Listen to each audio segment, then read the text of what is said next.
আজকে তোমাদের ইতিহাসের দ্বিতীয় ক্লাস। আগে যে ক্লাসটা তোমরা দেখেছো তারপর থেকেই আমাদের সেকেন্ড ক্লাসটা শুরু হবে। যদি তোমাদের আগের ক্লাস সম্পর্কে কোনো প্রশ্ন থাকে তোমরা অবশ্যই করতে পারো, আমরা তার যথাযথ উত্তর দেওয়ার চেষ্টা করবো। আজকের ক্লাসটা তোমরা মন দিয়ে করো, হিস্ট্রি সেকেন্ড ক্লাস। আমি তোমাদের শামীম স্যার। চলো কথা না বাড়িয়ে আমরা ক্লাসে ঢুকে যাই, টপিকে চলে যাই। এবার আমরা বিভিন্ন স্থান সম্পর্কে, যে হরপ্পা সভ্যতার যে বিভিন্ন স্থানগুলো ইম্পর্টেন্ট বা গুরুত্বপূর্ণ ছিল তার কয়েকটা আমি এখানে রেখেছি এবং এগুলো তোমার মন দিয়ে শুনবে এবং খাতাতে লিখেও নাও। প্রথমে আমরা পড়ব মহেঞ্জোদারো। এটি হলো সিন্ধু সভ্যতার সর্বাধিক বৃহৎ স্থান, অন্যতম বৃহৎ স্থান বলা যায়। সর্বাধিক বৃহৎ বলবো না, অন্যতম বৃহৎ স্থান। অন্যতম বৃহৎ স্থান যা 1922 খ্রিস্টাব্দে আবিষ্কার করেন খালদাস বন্দ্যোপাধ্যায়। এটা আমরা তোমাদেরকে আগেই বললাম। এইটা ভেরি ভেরি ইম্পর্টেন্ট। সিন্ধুর ভাষা অনুযায়ী মহেঞ্জোদারো কথাটির অর্থ হলো মৃতের স্তূপ। মৃতের স্তূপ, এটা পরীক্ষা বারবার আসে, ভেরি ভেরি ইম্পর্টেন্ট। বা ইংরেজিতে এটা অপশন তোমরা পাও মাউন্ড অফ ডেড বা মৃতের স্তূপ। এটা কিন্তু অপশানে থাকে, মাউন্ট অফ ডেড, মৃতের স্তূপ, যেটাই তোমরা বলো না কেন, এটা কিন্তু তোমাদেরকে বারবার মনে রাখতেই হবে। মহেঞ্জোদারো শহরটির প্রধান গুরুত্বপূর্ণ অঞ্চলে কয়েকটি বৃহৎ স্নানাগার ছিল, যা 39 ফুট লম্বা, 23 ফুট চওড়া এবং 8 ফুট গভীর ছিল। স্নানাগারটির নিকটবর্তী একটি নগর দুর্গ ছিল, যার ইটের নির্মাণ কার্য ছিল লক্ষণীয়। এর মেঝেতে নির্মিত হয়েছিল পোড়া ইটের দ্বারা।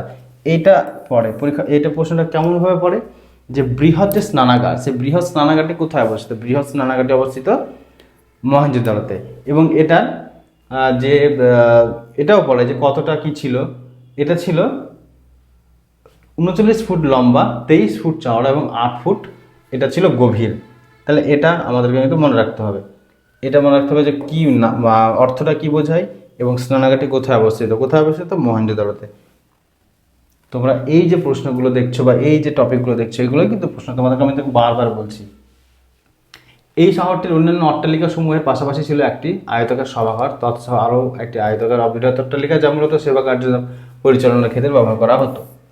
মহেঞ্জোদারো শহরটি থেকে প্রাপ্ত হয়েছে পশুপতির শিলমোহর, ব্রোঞ্জ ধাতুর তৈরি একটি বালিকার নৃত্যরত মূর্তি, 3টি নলাকার শিলমোহর। অর্থাৎ এই যে শিলমোহরগুলো তোমাদেরকে আগেই বললাম, যে শিলমোহরগুলো বিভিন্ন দেবদেবীর ছবি থাকে। তো এই মহেঞ্জোদারো থেকে যে শিলমোহর আবিষ্কার হয়েছে, এখানে পশুপতির কিন্তু যে মূর্তির যে ছবি সেটা কিন্তু পাওয়া গেছে। এটা কিন্তু মনে রাখতে হবে, তাহলে পশুপতি অবশ্যই এটা আমরা বলে দেবো যে মহেঞ্জোদারোতে। এবার আমরা চলে যাই হরপ্পা সভ্যতা।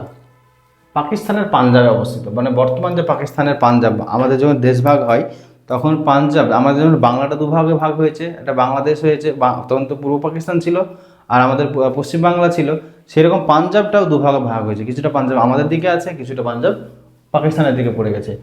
এইটাকে আবিষ্কার করেছিল হরপ্পা। এটি হলো সিন্ধু সভ্যতার প্রথম আবিষ্কৃত শহর, যা 1921 সালে আবিষ্কৃত, এবং এটা আবিষ্কার করেছিলেন দয়রাম সাহানি। এবং প্রথম আবিষ্কৃত করা হয়েছিল বলে এই শহরটির নাম দেওয়া হয় যে এই সভ্যতাটার এই পুরোপুরি নাম দেওয়া হয় হরপ্পা সভ্যতা। হরপ্পা শহরটি থেকে একটি বৃহৎ শস্যাগার প্রাপ্ত হয়েছে, যা ছিল একটি নগরদ্বীপের নিকটবর্তী। তাহলে একটি শস্যাগার, অর্থাৎ শস্যাগারগুলো কি? শস্যাগার যেখানে আমরা মানে বিভিন্ন ফসল রাখি, যেমন আমাদের গ্রামের দিকে গেলে বা তোমরা কেউ যদি রাঢ় অঞ্চলে যদি যাও, তাহলে আমরা কি পাবো? ধানের গোলা পাবো। সেই রকম যে এই যে স্থানটাতে পাওয়া গেছে শস্যাগার বা ওই রকমই শস্য রাখার জায়গা, ফসল রাখার জায়গা। তাহলে এরা এতটাই উন্নত ছিল যে শস্য রাখার জায়গাতে কি করা হতো, যে আমরা কি করি বর্তমানে বাড়িতে ঘুলঘুলি বলি না, ভেন্টিলেটর বলি না, ওরা ফসল যাতে ঠিক থাকে তার জন্য এই ভেন্টিলেটর রাখার ব্যবস্থা ছিল। এবং এই যে শস্যাগারের আশপাশে অনেকগুলো ছোট ছোট ঘর পাওয়া গেছে, যেখান থেকে মনে করা হয় যে শস্যাগারে যারা কাজ করত তারা সেই জায়গাতে বসবাস করত। তাহলে এরা কিন্তু নগর পরিকল্পনায় কিন্তু বর্তমান যুগে আমরা যেমনভাবে ব্যবহার করি ঠিক সেই রকম ততটাই উন্নত তারা ছিল সেই সময়। এবং তাহলে এখান থেকে আমরা কি বলবো যে হরপ্পা সভ্যতাটি হরপ্পা সভ্যতায় যে শস্যাগারটা পাওয়া গেছে সেটা কোথায় পাওয়া গেছে? সেটা পাওয়া গেছে হরপ্পাতে। তারপরে দেখো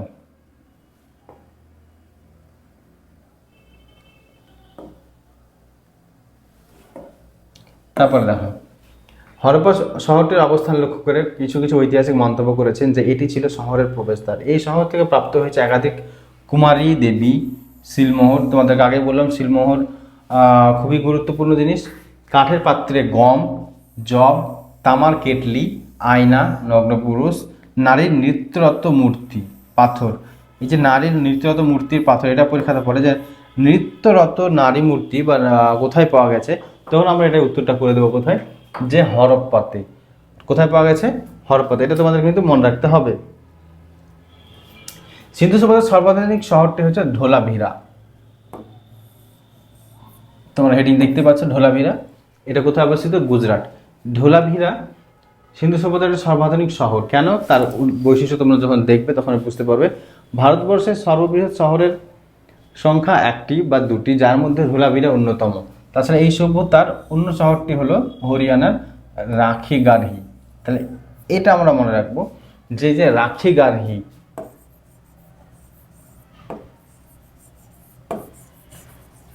এটা ছিল সিন্ধু সভ্যতার মানে গোটা হরপ্পা সভ্যতার সর্ববৃহৎ স্থান।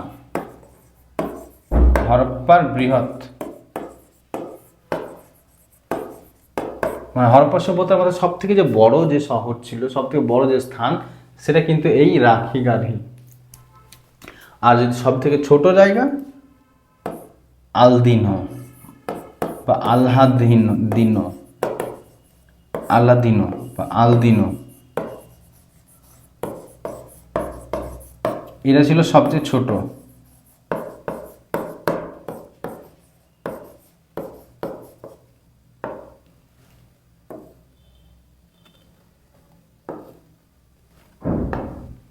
এটা ছিল সব থেকে ছোট। আলদিনো সব থেকে ছোট, করাচির কাছে অবস্থিত। আর সব থেকে বড় রাখিগারহি, এটা আমাদের হরিয়ানাতে অবস্থিত। ধোলাভিরা শহরের অন্যতম যে বৈশিষ্ট্য সেটা হলো এটা দুটি বা এটা তিনটি অংশে বিভক্ত, যার দুটি অংশ সুগঠিত হয়েছিল পাথরের আয়তাকার গঠন দ্বারা, যা ছিল সিন্ধু সভ্যতার পণ্য বিক্রয়ের ঘর। ধোলাভিরা শহরের মধ্যবর্তী অঞ্চল নগর পরিকল্পনার আর যে কার্য, সেটা মনে করা হয় ঋগ্বৈদিক যুগে আর্যরা সাহায্য করেছিল। এবং এই ধোলাভিরাতে বর্তমানে এই ধোলাভিরাতে তোমরা যদি কেউ বেড়াতে যাও গুজরাটে, তাহলে তোমরা দেখতে পাবে যে আমরা বর্তমানে যে রাস্তায় বা সাইনবোর্ডগুলো দেখতে পাই যে হ্যাঁ এটা এই জায়গা, বিভিন্ন যে সাইনবোর্ডগুলো দেখতে পাই, সেই সাইনবোর্ডগুলো কিন্তু এই ধোলাভিরাতে ব্যবহার করা হয়েছিল। যে বিভিন্ন স্থান বা বিভিন্ন জায়গাকে চিহ্নিত করার জন্য সাইনবোর্ড দিয়েছে, বা রাস্তা বিভাজন বোঝানোর জন্য সাইনবোর্ড দেওয়া, এইসবগুলো কিন্তু এইখানে পাওয়া যায়। এবং এখানে আরও অনেক কিছু পাওয়া যায়, কূপ, নলকূপ, হ্যাঁ, এই বিভিন্ন জিনিস যেগুলো উন্নত সভ্যতার যে সব বৈশিষ্ট্য বলা যেতে পারে এই ধোলাভিরাতে পাওয়া যায়। খুবই গুরুত্বপূর্ণ এবং খুবই উন্নত একটা শহর ছিল এই ধোলাভিরা সেই যুগের। তারপরে আমরা দেখি যেহেতু আমরা নাগরিক সভ্যতা, তাহলে নগর পরিকল্পনা এবং গঠনের ক্ষেত্রে আমরা দেখব নগরগুলি দুটি খণ্ডে বিভক্ত থাকতো, যার উপরের অংশ বা সিটাডেল এবং বাকি থাকতো নিম্ন অংশ। সিটাডেল একটা জিনিস, সিটাডেলটা কি হচ্ছে, একটা মনে করো একটা শহর আছে, এটা একটা শহর, এই শহরের একটা উঁচু জায়গা থাকতো, এখানে একটা ঘর থাকতো, আর নিচে নিচে বসতি থাকতো। মনে করা হয় এই যে উঁচু জায়গা এবং যেখানে থাকতো সিটাডেলে মনে করা হতো যে এখানে বসবাস করতো পুরোহিতরা অথবা যে রাজা, সেই শহরের যে প্রধান, সে সেখানে বসবাস করতো। কারণ তাহলে হয়তো বিভিন্ন আক্রমণ বা বিভিন্ন জায়গাতে জিনিস থেকে সে যারা বাঁচতে পারে, তার জন্য কিন্তু এই বিভিন্ন শহরের একটা করে উঁচু ঢিবির মতো স্থান থাকতো, তার উপরে যে প্রাসাদ বা বাড়ি থাকতো, সেখানে কিন্তু শহরের প্রধান বা পুরোহিতরা কিন্তু বসবাস করতো এবং নিচে সাধারণ মানুষের বসবাস করার জায়গা ছিল। এটা ছিল সিটাডেল। এবং সিটাডেলগুলো সাধারণত নগরের পশ্চিমাংশে থাকতো এবং অট্টালিকাগুলো, সেখানকার যে অট্টালিকা থাকতো সিটাডেলে, সেখানে শাসক শ্রেণীর লোকেরা বসবাস করতো বা পুরোহিতরা বসবাস করতো। অন্যদিকে সিটাডেলের নিম্ন অংশে অর্থাৎ নগরের পূর্ব প্রান্তে যেখানে থাকতো, সেখানে সাধারণ মানুষ বসবাস করতো। নগরগুলো অধিক মাত্রায় পোড়াইটের অট্টালিকা প্রাপ্ত হলেও সম্পূর্ণরূপে পাথর নির্মিত অট্টালিকা অনুপস্থিত ছিল।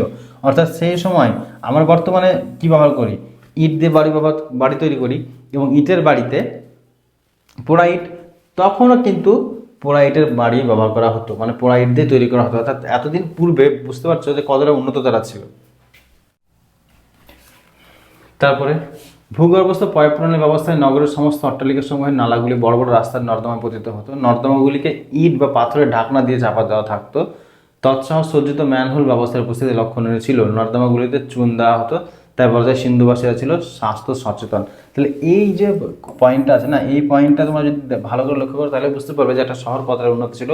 এখনই অনেকটা নেই, অনেক শহরে আমাদের এই বর্তমানে অনেক জায়গাতে আমরা দেখতে পাই যে রাস্তা আছে, রাস্তার পাশে ড্রেন আছে, ওই ড্রেনের সমস্ত জল কিন্তু কোথায় চলে এসছে, রাস্তায় চলে এসছে। কিন্তু এরা কি করতো দেখো, সেই যুগে ওই মানে মাথাতে এসেছে ওদের যে পয়ঃপ্রণালীর ব্যবস্থা করতে হবে, অর্থাৎ রাস্তার ধারে ওরা ওরা নর্দমা তৈরি করেছে, নর্দমাগুলোকে বিভিন্ন জিনিসে ঢেকেছে, এবং নর্দমাতে নিয়মিত কী করা হতো, চুন বা ওই জাতীয় জিনিস যেটা আমরা বর্তমানে দিই সেইগুলো কিন্তু দিত। তাহলে বলা যেতে পারে যে ওরা স্বাস্থ্য সচেতন ছিল, এবং নগরকে খুব সুন্দর করে ওরা কিন্তু পরিষ্কার পরিচ্ছন্ন রাখতো। নর্দমাগুলোকে ইট দিয়ে ঢাকনা দিয়ে ঢাকা দিয়ে রাখতো, যাতে জল বা নোংরা জিনিস ওভারফ্লো না হয়ে যায়। বৃহৎ স্নানাগার, যেখানে মহেঞ্জোদারো আমরা পেয়েছিলাম, আমরা আগে পড়লাম, এই স্নানাগারটি ধর্মীয় উদ্দেশ্যে ব্যবহার করা হতো। অর্থাৎ ওই যে স্নানাগারটি ছিল, স্নানাগারটিতে নিচে নামার জন্য সিঁড়ির ব্যবস্থা ছিল, ঠান্ডা গরম জলের ব্যবস্থা ছিল, এবং এখানে মনে করা হতো বিভিন্ন কাজে যে পুজো দেওয়া হতো। এখানে এই এই এই যে মানে স্নানাগার ছিল জলের মতো জায়গা, সেখানে পুজোও দেওয়া হতো, ধর্মীয় উদ্দেশ্যে ব্যবহার করা হতো। এবং এই সিঁড়ির ধাপ তলদেশ পর্যন্ত বিস্তৃত ছিল। তৎসহ স্নানাগারটির মধ্যে জল ভরার জন্য নল এবং জল নিষ্কাশনের জন্য পয়ঃপ্রণালীর ব্যবস্থা ছিল, অর্থাৎ একটা জায়গা দিয়ে জল আসবে এবং জল বেরোনোর ব্যবস্থা ছিল। বৃহৎ শস্যাগার, হরপ্পা, হরপ্পা সিটাডেল বা নগর দুর্গগুলির সংলগ্ন সারিবদ্ধ 6টি শস্যাগার ছিল। অর্থাৎ হরপ্পাতে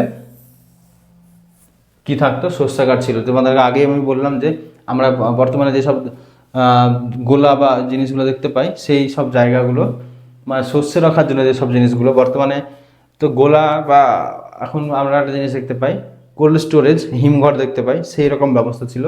অর্থাৎ যাতে তারা ফসল ধরে রাখতে পারে, ফসলগুলোকে ঠিকঠাক রাখতে পারে, তার জন্য কিন্তু শস্যাগারের ব্যবহার তারা করতো। সামাজিক জীবন, কার্যের উপর ভিত্তি করে সমাজ শ্রেণীবিভক্ত ছিল। শ্রেণীবিভক্ত সমাজ হরপ্পা সভ্যতার অন্যতম উল্লেখযোগ্য বৈশিষ্ট্য। জাতিভেদ প্রথা কিংবা বর্ণপ্রথার ব্যবহার কিন্তু ছিল না। তাহলে জাতিভেদ প্রথা কিন্তু সেই যুগে ছিল না। পণ্ডিতরা অনুমান করেন যে এই শহরে কৃতদাস ছিল, তারা মূলত শহরের জঞ্জাল পরিষ্কার, ভারী বোঝা বহন প্রভৃতি কাজগুলো করে থাকতো। তাহলে কি করা হতো, শহরের কৃতদাসের ব্যবস্থা ছিল, তারা যে সমস্ত কাজগুলো শহরের থাকে, জঞ্জাল পরিষ্কার, বিভিন্ন ভারী বোঝা জল বহন করা বা এইসব জিনিসগুলো কিন্তু তারা করতো। হরপ্পা সভ্যতার অধিবাসীদের ফলমূল ছিল তিল, খেজুর, গম, বার্লি, যব, ভাত, শাকসবজি, মুরগি, ভেড়া, গরু, বিভিন্ন পশু পাখির মাংস, দুধ হিসাবে দুধ খাদ্য হিসেবে ব্যবহার করতো। এছাড়া মাছ শিকারের প্রমাণ কিন্তু পাওয়া গেছে। অর্থাৎ আমরা বর্তমানে যেসব খাবারগুলো খেয়ে থাকি সেগুলো আমরা দেখতে পাচ্ছি সবগুলোই কম বেশি এখানে পাওয়া যায়। তাহলে এরা গম, যব, বার্লি এসবগুলো বিভিন্ন শাকসবজি উৎপাদন করতো, এবং সেগুলো তারা খেত। পাখির মাংস অর্থাৎ মুরগির মাংস, তাছাড়া দুধ খেত, মাছ শিকারেরও প্রমাণ কিন্তু পাওয়া গেছে, অর্থাৎ তারা মাছও কিন্তু ধরতো। পোশাক হিসাবে পশম এবং সুতি বস্ত্র উভয় ব্যবহার করতো। 2 খণ্ড পোশাক দ্বারা শরীর আচ্ছাদিত থাকতো। উপরের অংশের বস্ত্রকে বলা হতো নিবি, এবং নিম্নাঙ্গের কে বলা হতো পরিধান। নিম্নাঙ্গের যে বস্ত্রকে বলা হতো পরিধান। এটা আমরা মনে রাখবো যে নিবি ও পরিধান কি। তাহলে নিবি হচ্ছে উপরের অংশ, অর্থাৎ আমরা যে সমস্ত, বুঝতে পারছো, দুটো খণ্ড দ্বারা পোশাক পরি। আমরা কি করি, একটা প্যান্ট পরি, একটা শার্ট পরি, তাহলে উপরের অংশের যে শার্ট বা যেটাকে, সেটাকে আমরা কি বলবো, নিবি। এবং নিম্নাঙ্গে যে আমরা প্যান্ট পরি সেটাকে কি বলছে, সেটাকে বলছে পরিধান। ছেলে ও মেয়ে উভয়ই অলঙ্কার ব্যবহার করতো। মেয়েরা সোনা ওর উপর ফিতে দিয়ে নানা ধরনের খোপা করতো। এছাড়া নানা ধরনের প্রসাধনী সামগ্রী, সুগন্ধি, এমনকি সুরমা ব্যবহার করতো।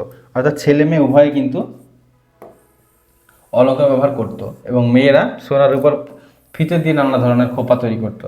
তাহলে সেই যুগে কিন্তু ছেলে মেয়ে উভয় আমরা দেখতে পাচ্ছি অলঙ্কার বা গহনা কিন্তু ব্যবহার করতো। তাছাড়া প্রশাসনিক সামগ্রী, সেই যুগে প্রশাসনিক সামগ্রী ছিল মানে বুঝতে পারছো যে আমরা যে সমস্ত প্রোডাক্টগুলো বর্তমানে কিনতে পাওয়া যায়, বিভিন্ন প্রশাসনিক দ্রব্যগুলো বা সাবান কি শ্যাম্পু, তো সেই প্রশাসনিক দ্রব্যগুলো কিন্তু সেই সময় এখন ব্যবহার করা হতো, এবং সুগন্ধি ব্যবহার করা হতো। মানে আমরা যখন সাবান ব্যবহার করি উন্নতভাবে, তারা কিন্তু সেই রকমের কিছুটা ব্যবহার করতো, কিন্তু সেটা প্রসাধনী হিসেবে ব্যবহার করতো, এবং সুগন্ধি, সুরমা সবই কিন্তু ব্যবহার করতো।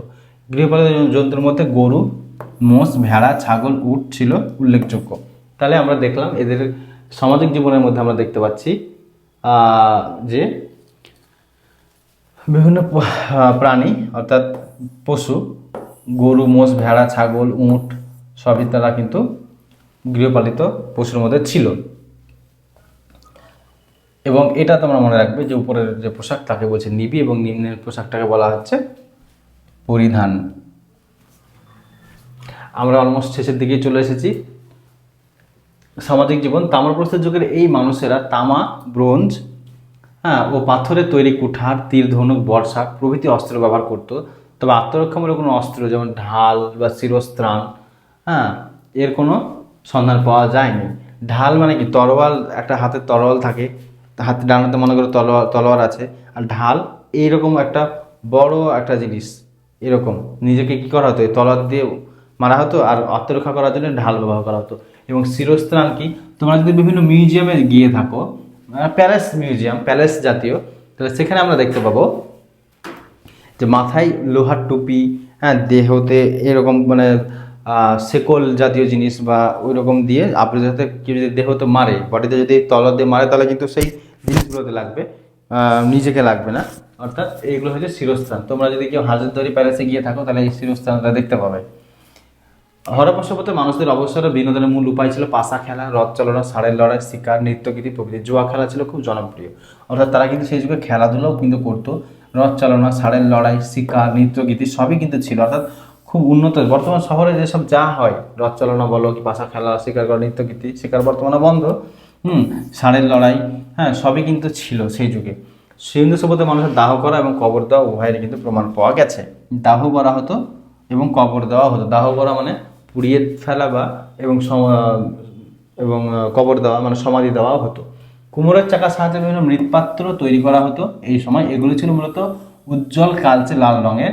খুব ভালোভাবে পুড়িয়ে এর গায়ে বিভিন্ন লিপি প্রদান করা হতো। সিন্ধু লিপি কিন্তু পাঠ উদ্ধার করা সম্ভব হয়নি। যদি সিন্ধু লিপির পাঠ উদ্ধার করা যেত বা যায়, তাহলে কিন্তু একটা গবেষণার বা একটা বিভিন্ন দিক কিন্তু খুলে যাবে। কিন্তু সিন্ধু সভ্যতার যে লিপির কিন্তু পাঠ উদ্ধার করা সম্ভব হয়নি। এবং আমরা দেখলাম সেই সময় কিন্তু কুমোরের চাক, যেটা বিভিন্ন যে মাটির পাত্র তৈরি করা হতো, সেটা কিন্তু ব্যবহার করা হতো এবং তার রং ছিল কালচে লাল এবং উজ্জ্বল রঙের। এবার দেখো ধর্মীয় জীবন। আমাদের জীবনের সঙ্গে কিন্তু এই ধর্ম ব্যাপারটা ওতপ্রোতভাবে জড়িত। তো তাদেরও ধর্মীয় জীবন ছিল, সেই জিনিসটাই আমরা এখন দেখবো এটাতে। মেসোপটেমিয়া মিশরীয় সভ্যতার সাথে সিন্ধু সভ্যতার ধর্মীয় জীবনে অনেক মিল পাওয়া যায়। হরপ্পা সভ্যতা ছিল মূলত মাতৃতান্ত্রিক সভ্যতা। আমরা বর্তমানে যেখানে বসবাস করি সেটা কিন্তু পিতৃতান্ত্রিক সভ্যতা, পিতৃতান্ত্রিক সমাজ, কিন্তু ওইটা ছিল কিন্তু মাতৃতান্ত্রিক। পুরুষ শক্তির প্রতীক ছিল পশুপতি শিব, ত্রিমুখ বিশিষ্ট ধ্যানরত একযোগী একটি মূর্তি। এটা ছিল পশুপতি শিব। প্রতিটি 5টি পশু দ্বারা, এই যে মূর্তিটি ছিল 5টি পশু দ্বারা আবৃত থাকতো: বাঘ, মোষ, হাতি, গন্ডার, হরিণ। এটা মনে রাখতে হবে। এটা মিল দেয় কিভাবে, অমিল খোঁজো বা এরকম কিছু, যে বাঘ, মোষ, হাতি, গন্ডার, হরিণ। প্রশ্ন হয়তো এটা দিল যে পশুপতি শিবের সাথে কোনটি ছিল না, তখন হয়তো অপশানে দিল যে বাঘ, মোষ, হাতি, সিংহ। তাহলে উত্তরটা কি হয়ে যাবে? সিংহ ছিল না। বা এরকম থাকতে পারে যে কোনটি পশুপতি শিবের সাথে ছিল, তাহলে তখন দেখা যাচ্ছে যে সিংহ দিল, জিরাফ দিল, জেব্রা দিল, আর হয়তো মোষ দিল। তাহলে ছিল কোনটা? মোষ। তাহলে তোমাদের কিন্তু 5টাই মনে রাখতে হবে: বাঘ, মোষ, হাতি, গন্ডার, হরিণ। এমন আহামরি কিছুই মনে রাখার জন্য কিন্তু তোমরা যদি একটুখানি লিখে নাও তাহলে কিন্তু মনে রাখতে হবে: বাঘ, মোষ, হাতি, গন্ডার, হরিণ। নারী শক্তির প্রতীক হলো জঠরের মধ্যে থেকে গাছের উৎপত্তি। তাহলে এই যে ধর্মীয় জীবনটা ছিল, এটা আমরা মোটামুটি জানলাম। এরপরে তারা কি করতো? ব্যবসা বাণিজ্য করতো। ব্যবসা বাণিজ্য হরপ্পা সভ্যতার মানুষেরা যে ব্যবসা বাণিজ্য করতো তার প্রমাণ পাওয়া গেছে। মূলত মেসোপটেমিয়া, আফগানিস্তান, সুমের প্রভৃতি দেশের সঙ্গে স্থল জলপথে ব্যবসা বাণিজ্যের প্রমাণ পাওয়া যায়।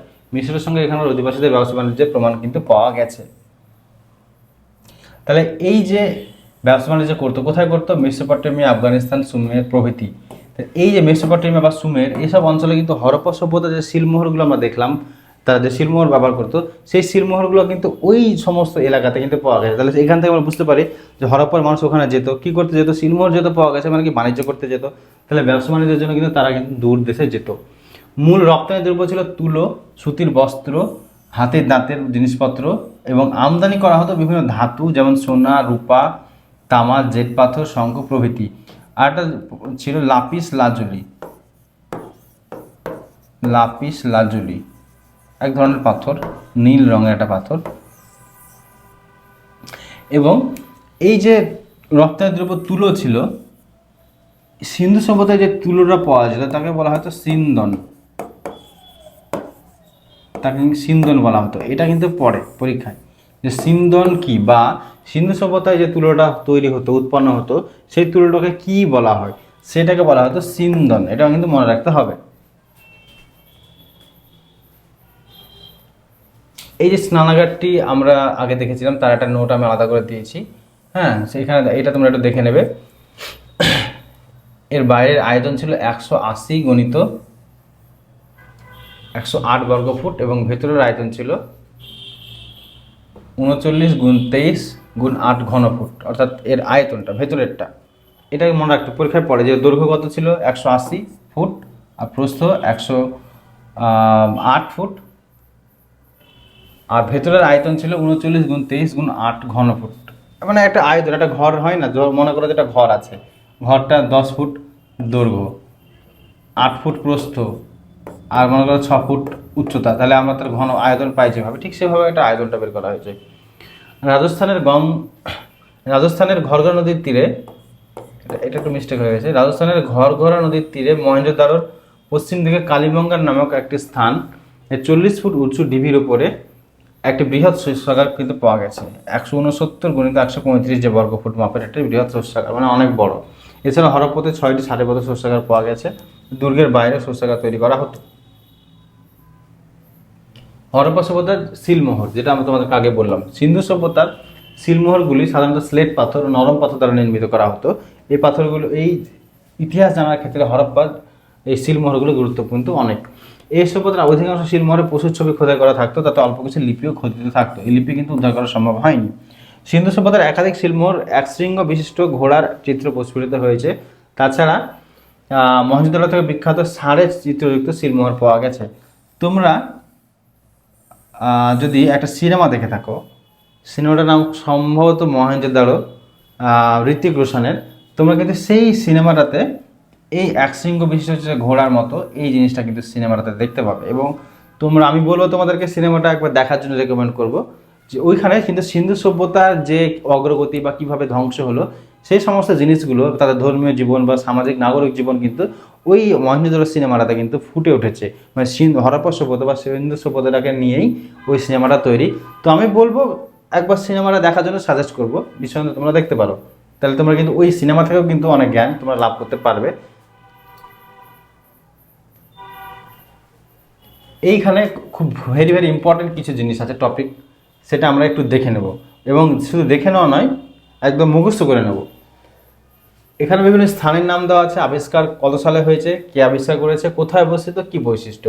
হরপ্পা সভ্যতা আবিষ্কার 1921 সালে দয়ারাম সাহানি আবিষ্কার করেছিলেন পাঞ্জাবের মন্টগোমারি জেলা রাভি নদীর তীরে। ভেরি ভেরি ইম্পর্টেন্ট যে হরপ্পা কোন নদীর তীরে অবস্থিত, রাভি নদীর তীরে অবস্থিত। তোমাদেরকে আমি বারবার বলছি যে যে সমস্ত জিনিসগুলো আমরা নোটে দিয়েছি সেই জিনিসগুলো কিন্তু তোমাদেরকে মুখস্থ করতেই হবে।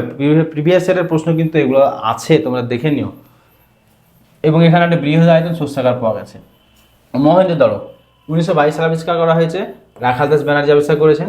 সিন্ধুর লারকানা প্রদেশে সিন্ধু নদীর তীরে অবস্থিত। তাহলে সিন্ধু নদীর তীরে কি অবস্থিত? মহেঞ্জোদারো। হরপ্পা কার তীরে অবস্থিত? রাভি নদীর তীরে অবস্থিত। এবং এখানে সমাধি, কফিন বন্দি সমাধি পাওয়া যায়। কফিন মানে মৃতদেহ যেখানে রাখা হয়, কফিনে বন্দি। তোমরা কফিন বুঝতে পারছো, যদি না দেখে থাকো কেউ কফিন, তাহলে তোমরা একবার গুগলে সার্চ করে দেখে নিও যে কফিন জিনিসটা কি। তো এর মধ্যে মৃতদেহকে রেখে সেই জিনিসটাকে সমাধি দেওয়া হতো।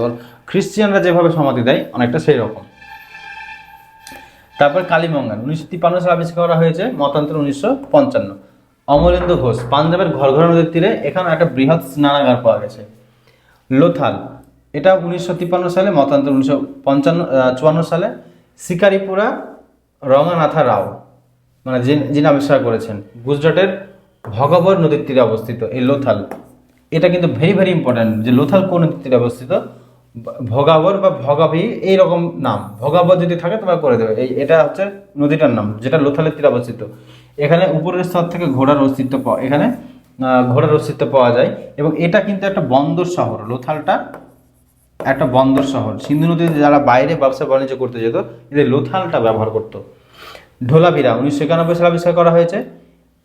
আর এস বিস্ট এবং জেপি যোশী আবিষ্কার করেছেন গুজরাটের কচ্ছ এলাকায় ব্রঞ্জের নিত্যরত মূর্তি এবং খুবই উন্নত একটা শহর। এটা কিন্তু মনে রাখতে হবে যে কে কোনটা আবিষ্কার করেছে, এটা কিন্তু ভেরি ভেরি ইম্পর্টেন্ট। মানে এই যে স্লাইডটা তোমাদেরকে বলছি, এই স্লাইডটার গোড়াটা খুব ইম্পর্টেন্ট। কোট দিজি 1953 সালে ফজল আহমেদ আবিষ্কার করেছেন। পাকিস্তানের সিন্ধু প্রদেশের সিলমোহরে পশুপতি শিবের ছবিটা কিন্তু এখান থেকে পাওয়া গেছে। চানহুদারো 1931 সালে ননী গোপাল মজুমদার, পাকিস্তানের সিন্ধু প্রদেশ, 7টি অগ্নিকুণ্ড পাওয়া গেছে। এই স্লাইডটা তোমাদের জন্য কিন্তু খুবই গুরুত্বপূর্ণ স্লাইড। তোমরা এই যে সিন্ধু সভ্যতার আমরা বিভিন্ন স্তরগুলো বা বিভিন্ন কত সালে তৈরি, হ্যাঁ মানে কত সাল থেকে উৎপত্তি, কখন ধ্বংস হচ্ছে, কখন সর্বোচ্চ প্রস্ফুটিত হচ্ছে, সেসবগুলো জানলাম। তাহলে কিন্তু সিন্ধু সভ্যতা তো একটা সময় ধ্বংস হয়ে গেছিল। তাহলে ধ্বংসটা কবে হয়েছিল এবং কিভাবে হয়েছিল তার বিভিন্ন মতান্তর আছে। এক একটা ঐতিহাসিক এক এক রকমভাবে ব্যাখ্যা করেছেন। এটা কিন্তু পরীক্ষায় পড়ে। এই স্লাইডটা তোমাদের জন্য খুবই গুরুত্বপূর্ণ।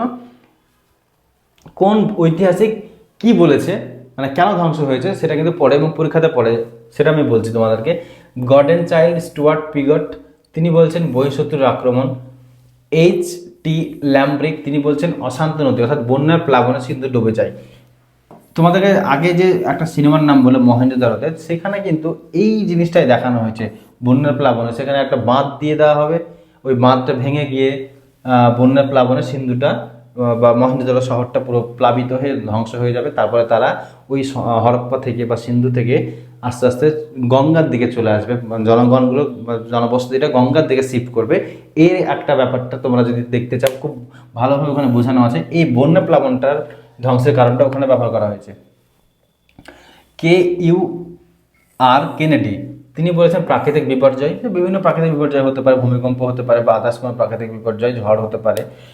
ওরেলস্টেন ঘোষ জলবায়ুগত পরিবর্তন বলেছেন।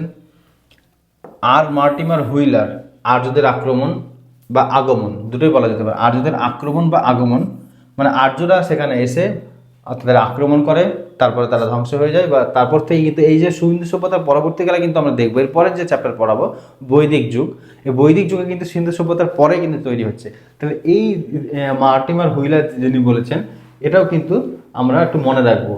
তিনি বলেছেন আর্যদের আগমনের কথা। রবার্ট রাইকেস তিনি বলেছেন ভূমিকম্প। এবং আগারওয়াল বলেছেন নদী শুকিয়ে যায় অর্থাৎ অঞ্চলটি মরুভূমিতে পরিণত হয়ে যায়। তাহলে বিভিন্ন কারণ আমরা এখানে দেখতে পাচ্ছি। আরো কিছু কিছু কারণ আছে। সেখানে পোড়া ইট পোড়ানো হতো, অর্থাৎ বাড়ি ঘর তৈরি করার জন্য ইটটাকে পোড়ানো হতো। ইট পোড়ানোর জন্য কি দরকার?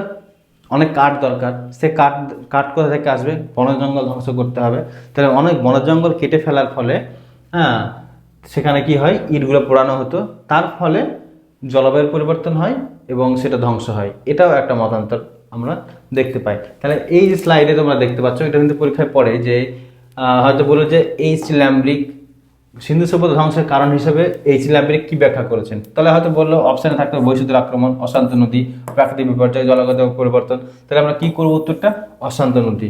বা হয়তো এরকম আসতে পারে যে আর্যদের আক্রমণ বা আগমনে সিন্ধু সভ্যতা ধ্বংস হয়, এই কথাটি কোন ঐতিহাসিক বলেছেন। তখন হয়তো অপশানে দিচ্ছে রবার্ট রাইকেস, মার্টিমার হুইলার, ওরেলস্টোন, কেনেডি। তখন আমরা করে দেবো কি মার্টিমার হুইলার। অর্থাৎ তোমাদেরকে দুরকমভাবে প্রশ্ন আসতে পারে, ঐতিহাসিক কি বলেছেন হতে পারে, বা একটা তথ্য মানে একটা এখানে তথ্য দেওয়া হলো, কারণ দেওয়া হলো, সেটা কোন ঐতিহাসিক বলেছেন। এই দুই রকমভাবেই কিন্তু এই পরীক্ষাতে প্রশ্ন কিন্তু আসতে পারে। তাহলে আজকের যে টপিকটা আমরা দেখলাম, তাহলে এই যে হরপ্পা সভ্যতা সম্বন্ধে আমরা কি জানলাম। হরপ্পা সভ্যতা সম্পর্কে আমরা কবে তৈরি, কে আবিষ্কার করেছেন, কি স্থান, তার উত্তর পশ্চিম দক্ষিণ সীমা কি আছে, কোথায় অবস্থিত, তারপর তাদের নাগরিক জীবন কি ছিল, তাদের সামাজিক জীবন কি ছিল, তাদের ধর্মীয় জীবন কি ছিল, তারা কোন পশুপালন করতো, তারা কোন ফসল ফলাতো, এইসব বিভিন্ন জিনিসগুলো কিন্তু আমরা এখানে দেখলাম। তারা কিভাবে বসবাস করতো, তাদের নগর বা শহরগুলো কেমন ছিল, এই সমস্ত বিভিন্ন কারণ আমরা কিন্তু বা বিভিন্ন টপিকগুলো আমরা দেখলাম। তো এই যে টপিকটা, আজকে ইতিহাসের টপিকটা আমি এখানেই শেষ করছি। এবং তোমাদের যদি কোনো প্রশ্ন থাকে তোমরা অবশ্যই আমাদেরকে জানাবে, আমরা অবশ্যই উত্তর দেওয়ার চেষ্টা করব। আর অবশ্যই তোমরা কিন্তু পড়তে থাকো। হেমন্ত শরৎ পেরিয়ে হেমন্ত পেরিয়ে যাওয়ার সময় চলে এসেছে, শীতকাল চলে আসছে, তোমার পড়াশোনাটা লেগে থাকো ভালো করে। এবং খুব সামনেই হয়তো পরীক্ষাটা হবে, যাতে তোমরা প্রস্তুতি থাকতে পারো তার জন্য তোমরা কিন্তু রেগুলার পড়াশোনাটা চালিয়ে যাও। এবং আমরা যেগুলো তোমাদেরকে টপিকগুলো দিচ্ছি পড়াচ্ছি সেগুলো তোমরা রেগুলার চোখ বুলাতে থাকো। আজকের জন্য এতটুকুই, ধন্যবাদ।